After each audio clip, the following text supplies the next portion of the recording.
Hello and welcome to Urban Nights, the show that tackles a variety of different subject matters to give you a valuable insight in what you can do to benefit you or others around you. Good afternoon, I'm Oliver. And I'm George. And I'm Stephen.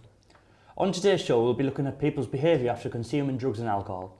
We all have that one friend that just goes out to pull, but today we'll be talking about the risks of sleeping with someone you don't know and how you can protect yourself to prevent you from getting an STD. And finally, we'll be talking about the effects of prolonged use of drugs and alcohol on the body, as well as the risks of taking a substance that could instantly end your life. You guys looking forward to tonight's show? I am. Yeah, it should be good. It's gonna be good. I think it's because it's such a large subject to talk about. We can cover quite a few things and maybe not so much few things. So we'll just see how it goes. Right, let's get started then. So we went out and interviewed random members of the public just to ask them a few questions about going out. So let's take a look. If you ever go on a night out, how do you feel about people who go on nights out and are only interested in looking for sex? I don't really care about them more. It's more like, do I have fun or not that night? I think it's unnecessary. I mean, like, you go out just to hang out with friends. That's my policy. I mean, I don't really go out at night that often. That's not my principle of life, you know. So how do you feel about people who go to nightclubs and are only interested in looking for sex? I'm quite conflicted on that question, really. I mean, as long as it's not hurting anyone, I don't see why it's such a big deal, really. But at the same time, you know, people just going out just looking for that. That's kind of, you know, it's lame, you know. Just want to have fun, really, don't you, you know? I think there were some really good points there, but let's get our opinions about this. We asked the question, what do you think about people going out just for looking for sex? I think it's quite odd. Like, you won't go into the street and just start grinding against someone, would you? I mean, like... Sorry, were you about to say No, I was just saying, no, I'm agreeing with you. No, I wouldn't go on nights out and start grinding against people. No, That's just weird. I mean, it happens a lot. Like, I'm sure members of public have seen it, and viewers at home have seen people do it when they're at clubs. But I don't think it's all about sex. Like, it's about having fun with your friends. And stuff. I think it's going out and being social rather than having an objective of a night out, like looking for someone to have sex with, and it's quite animalistic, I think. Yeah, it is. Personally, I don't really mind all that nonsense because if you're going out and you're having fun, you know, and you're being safe, and that's perfectly okay. Yeah. Just as long as you don't make an absolute tit of yourself. Yeah, I mean, like, it's your life, do what you want, if you know what I mean. But I think we should give the viewers at home some insight on how to have safe sex. Look, all I have to say is wear a condom. If you bag it up, then you'll be perfectly safe. You can get condoms for free from your local GP. I think it's really good that the government have acknowledged this and are trying to lower the STD rates. Yeah, definitely. I think it is really good. But I feel like we need to also talk about the drug aspect of the nightlife as well, because we do have a few members of the public to voice their opinions. So let's take a look. How do you feel about people taking drugs on a night out? Well, unless it's like alcohol, illegal drugs, don't do them, kids. A bit repulsive. Yeah, I don't really look into that matter a lot, but then when it happens, I just stay away from it. It's like self-harm, really. It's very harmful to yourself. But yeah, I wouldn't really go near them if they would. Avoid them. Have you ever seen anyone use drugs in these nightclubs? Yeah, I've seen people use them, yeah. How does that make you feel?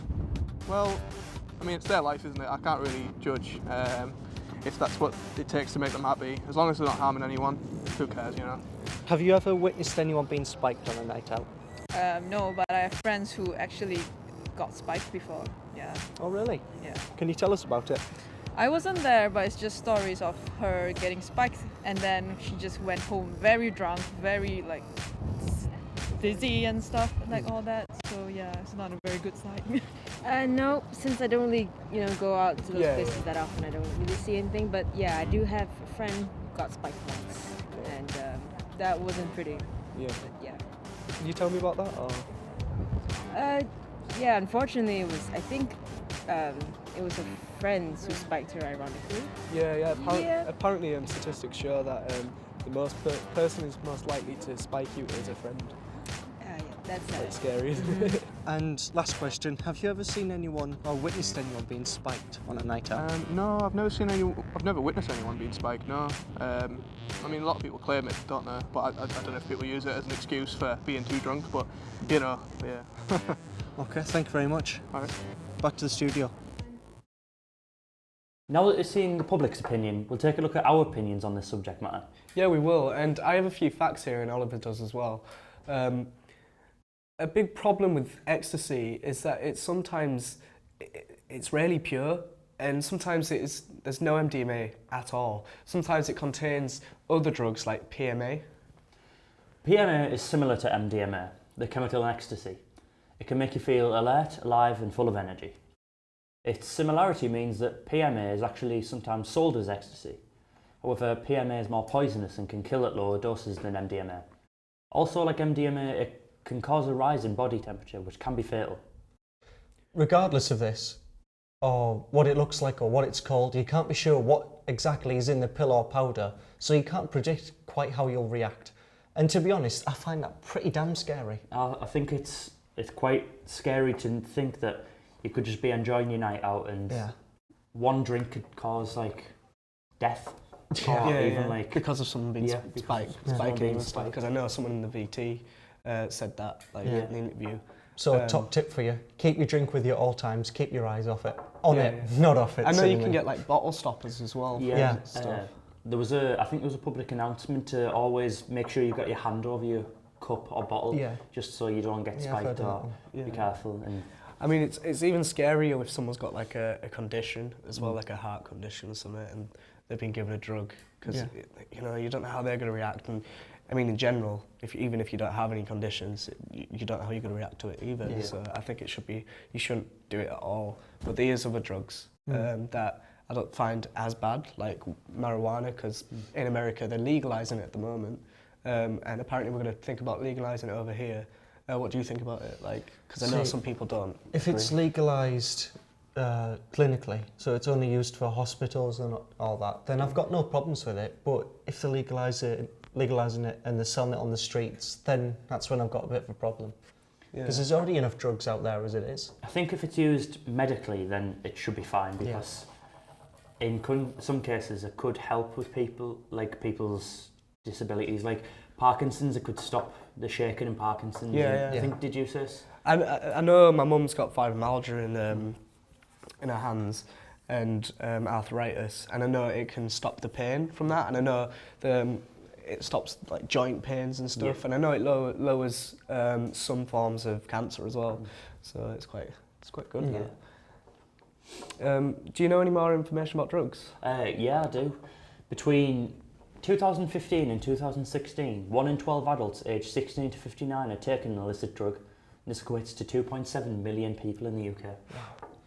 We also had a look at the effects of alcohol and how this can change a person's mental and physical health, and also their life. In England, I'll try that again. In England alone, more than 9 million people exceed the recommended daily intake of alcohol. And in 2014, there were 8,697 alcohol-related deaths in the UK. That's quite scary. That's crazy. It's very, for such an easy accessible drug, it's quite scary, because anyone can pick up alcohol. Well, over the age of 18, anyone can pick up alcohol. And I mean, like, there's been less deaths from marijuana than there has from alcohol. I mean, there hasn't been any recorded deaths, I don't think, with marijuana. I mean, obviously, other drugs like MDMA and stuff, there's been a lot of deaths with that. But I think there's been more deaths from alcohol than there has from... Yeah. I think it's the overuse of the drugs and how people use them and how excessively they use them. And it's just... I think they use them way too much and it gets out of hand. I mean, like, sorry? It's down to people not being safe, really, in my opinion. Because you need to see your limits, you need to control yourself. So if you can't do that, well, then you're pretty much screwed, aren't you? It's like, I know, obviously, alcohol gives you liver failure, cigarettes give you lung cancer, and weed gives you paranoia and schizophrenia if you abuse them. And I know a lot of people, like, say, oh, you shouldn't legalise this and stuff, but I don't see a problem with it, as you said earlier on. Like, as long as you don't abuse it, it should be fine. Mm.